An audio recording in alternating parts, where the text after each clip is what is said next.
नमस्कार, मैं राकेश वर्मा आप सभी का स्वागत करता हूं आपके अपने परिवार एशियन गुरुकुल पर। सर्वप्रथम वीडियो आरंभ करने से पूर्व मैं अपने एक होनहार, विद्वान, काबिल शिक्षक अविनाश, जिनकी मृत्यु गंगा पार करने के दरमियान पैर फिसलने के कारण, गंगा में बह जाने के कारण हुआ, उनको भावभीनी श्रद्धांजलि अर्पित करता हूं, श्रद्धा सुमन अर्पित करता हूं एवं शिक्षा विभाग से मांग करता हूं कि पूरे बिहार भर के किसी भी शिक्षक या शिक्षिका का विद्यालय आने जाने के क्रम में या फिर विद्यालय में पढ़ाने के क्रम में अर्थात विद्यालय क्षमा अवधि के अंतराल में किसी भी कारण यदि उनकी मृत्यु होती है, चाहे वे रोड एक्सीडेंट में मारे जाते हों या किसी बीमारी के कारण उनकी मृत्यु हो जाती है, तो शिक्षा विभाग उनके परिजन को 3 करोड़ रुपया का सहयोग राशि प्रदान करे एवं यदि आने जाने के क्रम में रोड एक्सीडेंट में या फिर विद्यालय में बीमार होने के कारण काफ़ी गंभीर रूप से बीमार हो जाते हैं, यदि वे असहाय हो जाते हैं, असाध्य हो जाते हैं, तो उनके परिजन को एवं उनको 1.5 करोड़ रुपया का अनुदान राशि प्रदान करें।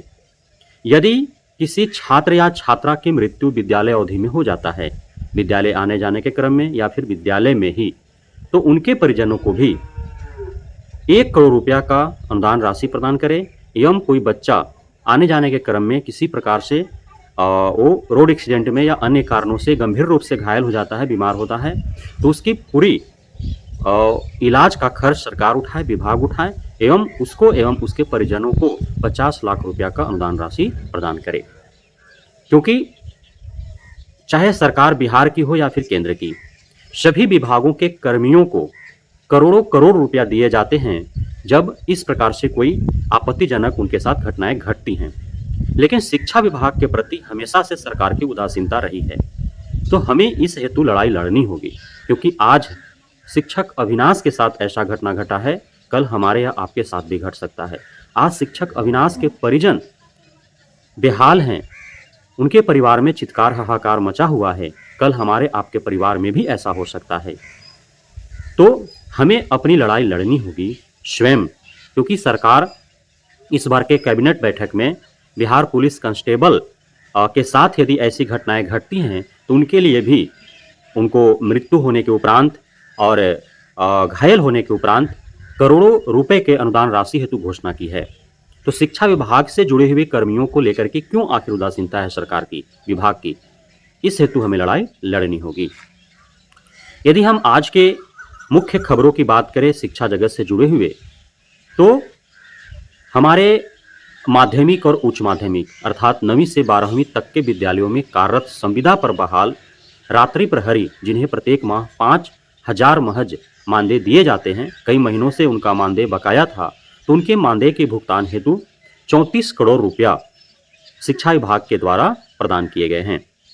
वहीं यदि हम बात करें विभिन्न सरकारी प्रशिक्षण केंद्रों का, डाइट सेंटरों एवं अन्य बीएड डीएलएड ट्रेनिंग सेंटरों का, तो वहाँ पे भी आपने देखा होगा गार्ड के रूप में कार्यरत रहते हैं कई कर्मी, तो उन कर्मियों को प्रत्येक माह महज 7700 रुपये मानदेय प्राप्त होते हैं।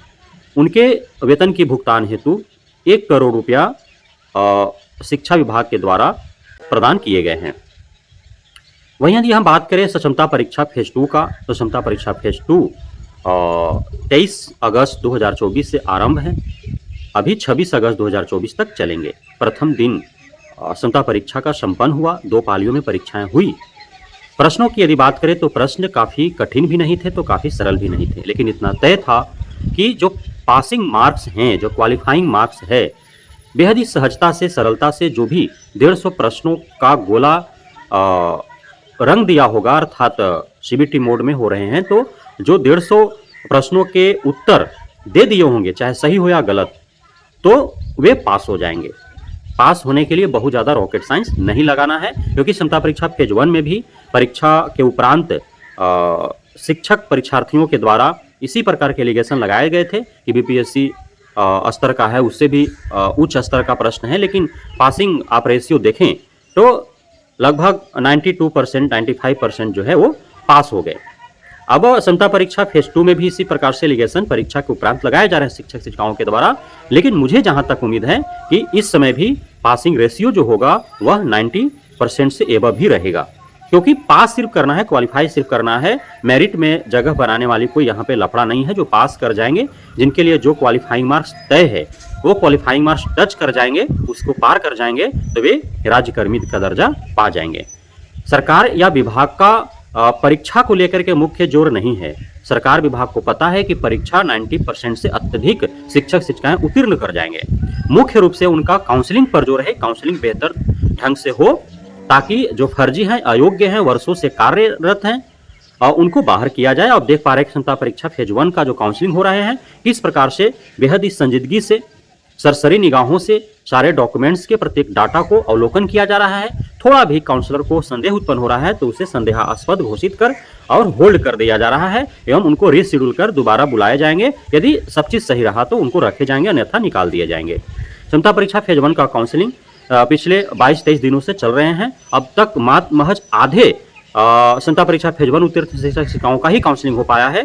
अभी पूरे सितंबर आपको काउंसलिंग क्षमता परीक्षा फेज 1 का चलेंगे। इसी बीच परीक्षा फेज 2 का हो रहा है, परिणाम घोषित हो जाएंगे और फेज 1 के काउंसलिंग के उपरांत तुरंत फेज 2 का भी काउंसलिंग आरंभ कर दिए जाएंगे। टीआरई 3.0 की बात करें तो टीआरई 3.0 का अभी परिणाम आने में पूरा सितंबर लास्ट तक का इंतजार करना पड़ेगा, क्योंकि कई ऐसे लफड़े इसमें हैं जो सुलझ पाने में अभी पूरा 1 माह का समय लगेंगे। तो टीआरई 3.0 के अभ्यर्थियों को अभी 1 माह का लंबा इंतजार करना पड़ेगा परिणाम हेतु। आंसर की हेतु मांग किए जा रहे हैं, कैंपेन चलाए जा रहे हैं। आंसर की शिक्षा विभाग के निर्देशानुसार बीपीएससी आयोग को जारी कर देने चाहिए एवं परिणाम घोषित होने से पूर्व की जो प्रक्रियाएं हैं, आंसर की जारी करना, ओएमआर शीट अपलोड करना, आपत्तियां लेना, एक नहीं कई बार प्रोविजनल आंसर की जारी कर करके फाइनल आंसर की जारी करना, उसके बाद परिणाम घोषित करना है, तो उससे पूर्व की सारी प्रक्रियाएं शिक्षा विभाग के निर्देशानुसार बीपीएससी आयोग को करनी चाहिए, ये हमारी मांग है। यदि हम बात करें इंटर में नामांकन के लिए, तो इंटर में स्पॉट नामांकन के जरिए कई लाख छात्र छात्राओं का नामांकन हुआ है। उसमें से लगभग 35-40 हजार के आसपास सीबीएसई वाले भी स्पॉट नामांकन के जरिए इंटरमीडिएट में नामांकन लिए हैं। बात करें हम यदि कक्षा प्रथम से 8वीं तक के बच्चों का, तो इनका आधार कार्ड जो है इनका विद्यालय में ही कैंप लगा करके बनाए जाएंगे, क्योंकि काफी मशक्कत करना पड़ रहा है अभिभावकों को और शिक्षक को एवं प्रधानाध्यापकों को अपने विद्यालय में अध्ययनरत बच्चों के आधार कार्ड बनवाने हेतु, क्योंकि आधार कार्ड उनका नहीं बन पाएगा तो इस शिक्षा कोष पोर्टल पर उनका अपडेटेशन नहीं होगा, साथ ही कोई भी सरकारी लाभ वो नहीं ले पाएंगे, जो भी उनका स्कॉलरशिप मिलता है, पोशाक मिलता है, पुस्तक मिलता है एवं अन्य जो भी लाभ मिलते हैं। तो एवं जब माता पिता अपने बच्चों को लेकर के आधार सेंटर पर बनवाने के लिए जा रहे हैं तो 500-1 हजार रुपया वहां पे टेक्नीशियन के द्वारा उनसे वसूले जा रहे हैं। तो ये सारे समस्याएं हो रही, इस वजह से अब विद्यालयों में कैंप लगा करके ही बच्चों का आधार कार्ड बनवाए जाएंगे।